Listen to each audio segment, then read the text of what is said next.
The big news of the day is that Democrats in the House of Representatives have announced two articles of impeachment against President Donald Trump. It's happening. This is still merely the beginning, even though it feels like we are very far into it, including, we are dozens and dozens of hours into live streams of all sorts of different hearings, but still we are only now sort of getting to the real meat of it. This morning, Nancy Pelosi with an initial statement followed by Jerry Nadler, chairman of the House Judiciary Committee, announcing articles of impeachment, followed by Adam Schiff, chair of the House Intelligence Committee, detailing the evidence for each of those two.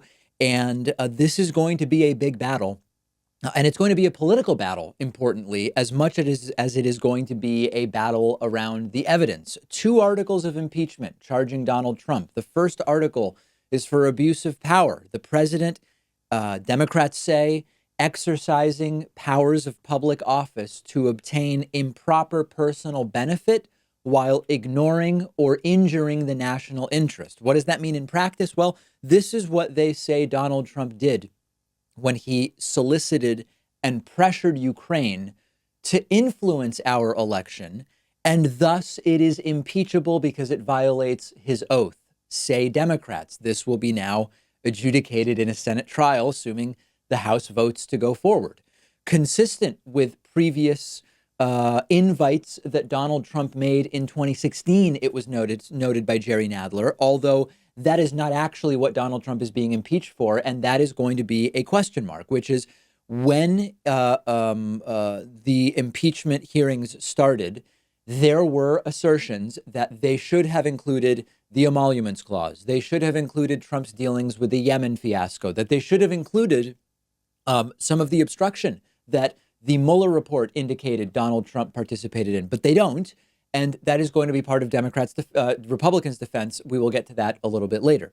Now, Article 2 is obstruction of Congress. And that actually relates to Donald Trump's reaction when Congress started investigating Article 1. When the impeachment inquiry was started, Donald Trump, Democrats say, engaged in defiance of the inquiry, which leads to another impeachment article, obstruction of Congress.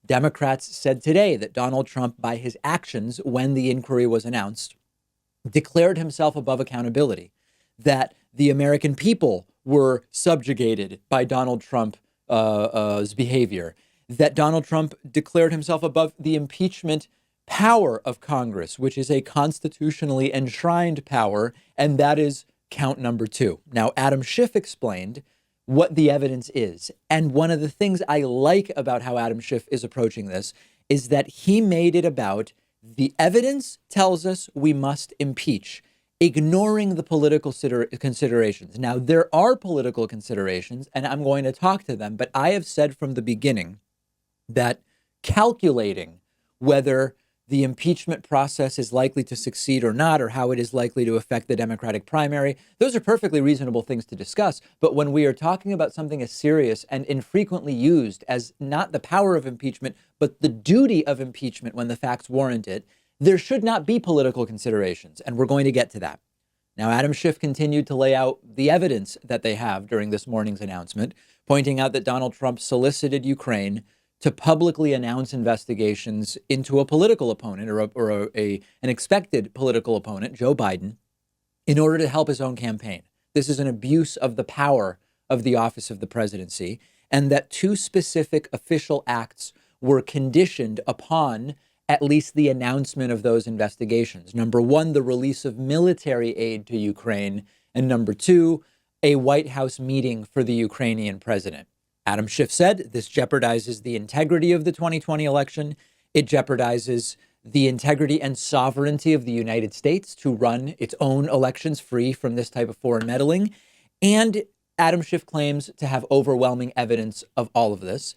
And then laying out the evidence for count number 2, obstruction of Congress, that once the news of the impeachment inquiry or potential impeachment inquiry went public, that Donald Trump obstructed Congress. Schiff says he has all of the evidence. Now, one of the critiques all along this entire thing, this entire inquiry, and now the articles should include Donald Trump's emoluments violations, emoluments clause violations. I believe that that is absolutely correct.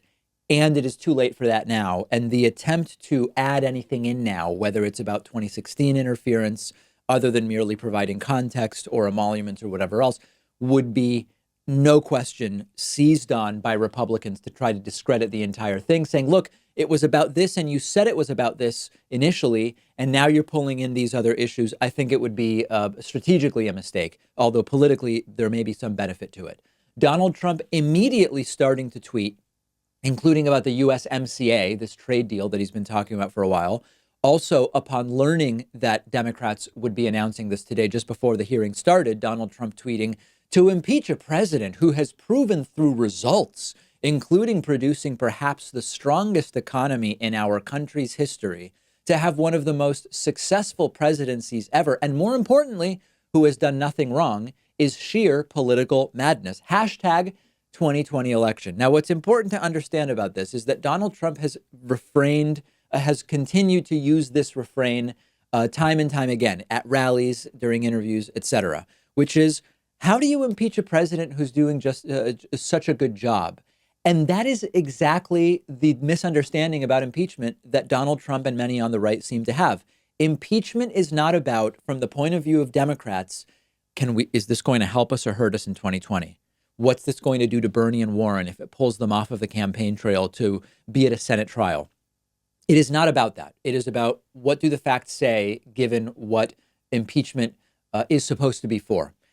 On the same, along the same lines, but on the other side, is this idea from Trumpists and from Republicans that if the stock market is doing well, the president shouldn't be impeached. That is not what this is about. That was never what impeachment was meant to be for.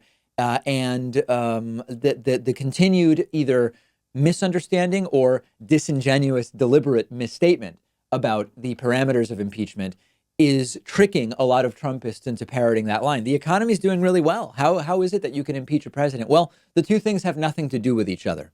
So now what? Well, now the Judiciary Committee of the House is going to meet. They will examine the articles and they will make a recommendation to the House. Eventually, the House will vote. Now, there was a report this morning that that vote would happen on December 12th. That's just 48 hours from now. I don't know if that still is the plan. Jerry Nadler didn't mention it during his speech anyway. We will see.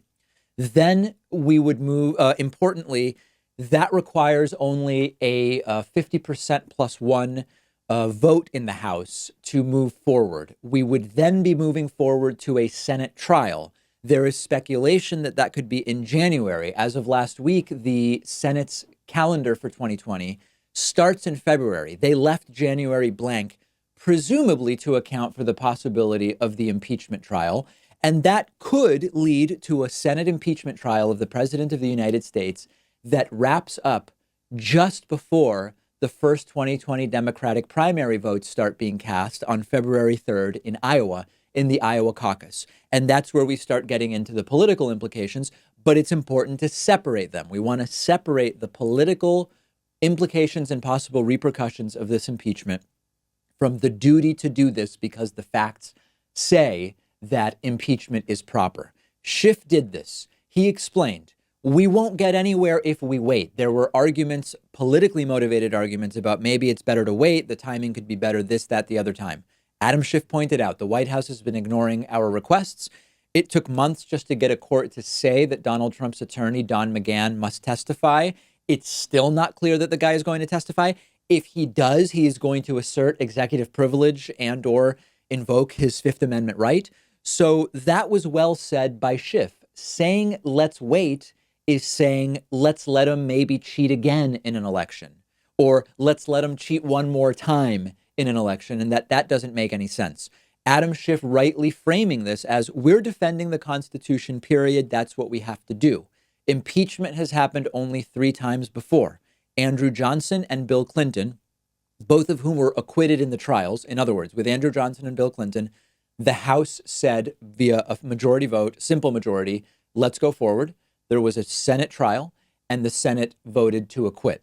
You then had Richard Nixon. Richard Nixon resigned before the Senate trial, of course, under the assumption, the overwhelming pressure that he was under knowing that Republicans were going to turn on him in the Senate because Republican voters had turned on him, and he resigned to avoid ultimately being convicted on impeachment. So there has never been an impeachment conviction for a president in the history of the United States. I don't expect there to be one this time, and we're going to get into that. We're going to get to that in a second. The Senate trial, which would be held, would be presided over by the Chief Justice of the Supreme Court, John Roberts. And then you need 2/3 of the Senate to vote to convict, to remove the president of the United States. As of right now, and in January, which will still be the same Senate, that means you need 20 Republicans. Where does that math come from? There are 45 Democrats in the Senate.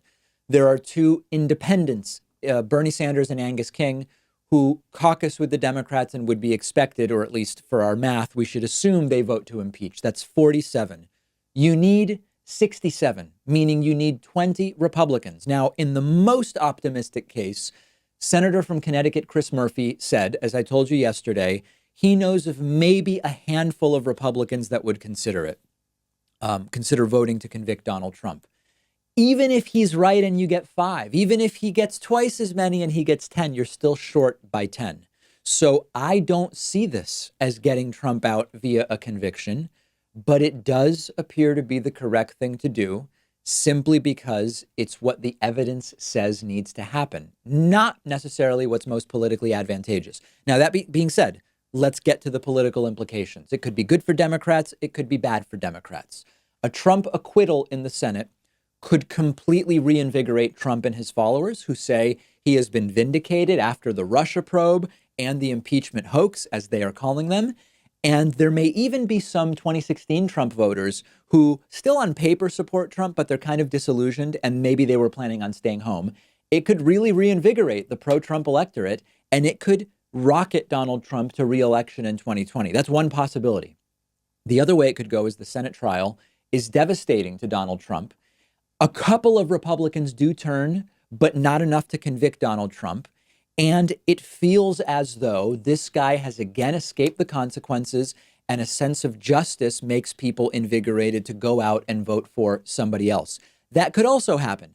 I'm not feeling like it's hugely likely. The Republican response and strategy we already know is an effective one, which is attack the entire thing as a pre-planned a farce. Democrats decided back in 2017 they were going to do this. There's no evidence. The real story is Hunter Biden. They will say it was all hearsay, which of course is both untrue and misunderstands that hearsay is a type of evidence. Remember, these are not criminal proceedings, so that is a red herring, but those have been effective strategies so far.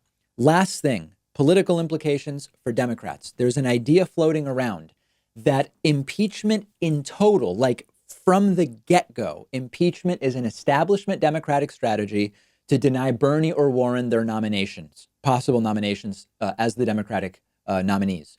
The story being the Senate trial is going to pull Bernie and Warren off of the campaign trail at exactly the right time. It'll tie them up, and it will get Joe Biden more attention. It'll leave Joe and Pete Buttigieg and other establishment candidates out there by themselves without Bernie or Warren. I don't think that would work, number one, since Bernie and Warren being part of the trial would get them likely lots of free TV time that could help them. Number two, the trial is likely to happen in the few weeks leading up to the first caucus in Iowa, and then they will again be free to go and campaign as we approach Super Tuesday and all of those other days. So I just don't think, if that is the strategy, I think it's a pretty poor strategy to deny Bernie and Warren the nomination. A lot here, a lot going on. Let me know your thoughts. Leave a reply if you're watching on YouTube, of course, after liking this video. Otherwise, send me a tweet at @Pakman. Follow me on Twitter. A lot of this discussion happening there.